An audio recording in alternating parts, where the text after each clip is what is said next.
Bom dia, meu nome é Maria Júlia e hoje eu vim falar um pouco sobre a segunda e a terceira lei da termodinâmica. A segunda lei traz para nós restrições nos processos termodinâmicos. E eu gostaria de começar falando sobre máquinas térmicas, que são máquinas que conseguem transformar o calor que elas recebem em trabalho útil.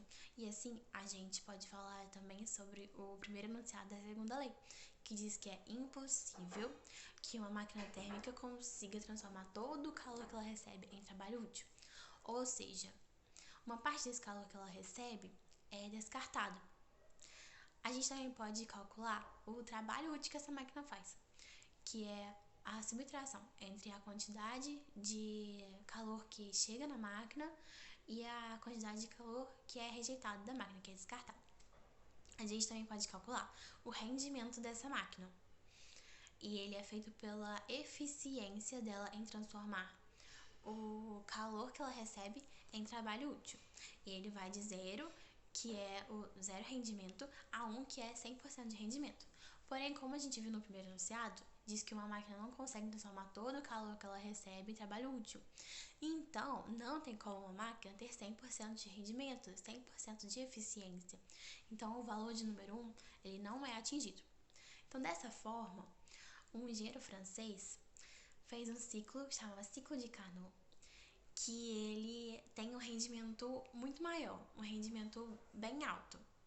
E isso acontece porque existe pouca troca de calor entre o meio interno e o meio externo.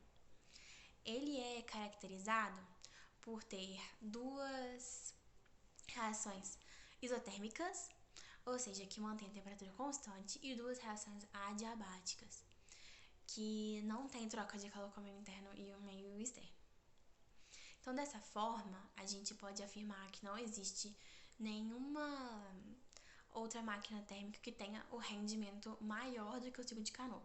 E também, mesmo tendo um rendimento bem grande, o ciclo de Carnot ele não consegue ter 100% de eficiência, 100% de rendimento, o que é o que diz no primeiro enunciado da segunda lei. A gente também pode falar, em relação à segunda lei da termodinâmica, sobre a transferência de calor.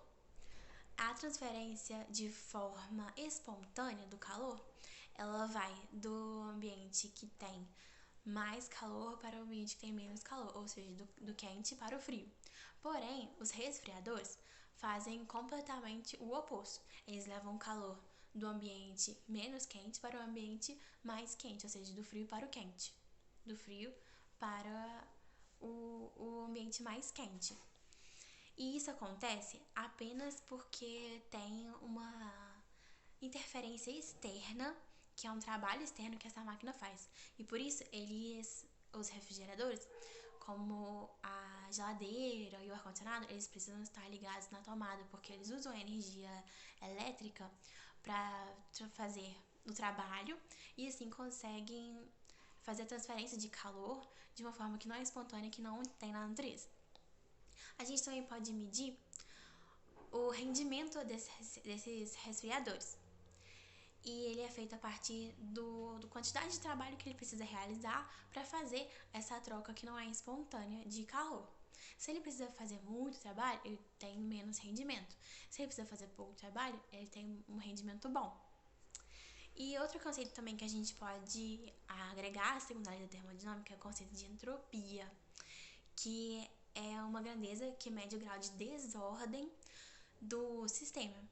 E ela é uma função de estado, ou seja, é uma função que é uma grandeza que não depende do caminho, ela depende só do início e do fim. A relação dela com a segunda lei da termodinâmica é porque a segunda lei diz que a entropia do universo deve ser positiva, ou seja, maior que 0. Também a gente pode relacionar a entropia com a terceira lei da termodinâmica, que diz que em um sistema com zero absoluto, a entropia é igual a 0.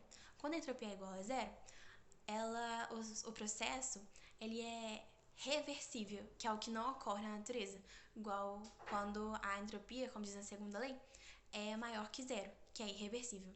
Porém, a gente ainda não conseguiu chegar nesse zero absoluto, e também a gente pode perceber que a entropia na terceira lei ela tem um valor, e na segunda lei ela tem um conceito.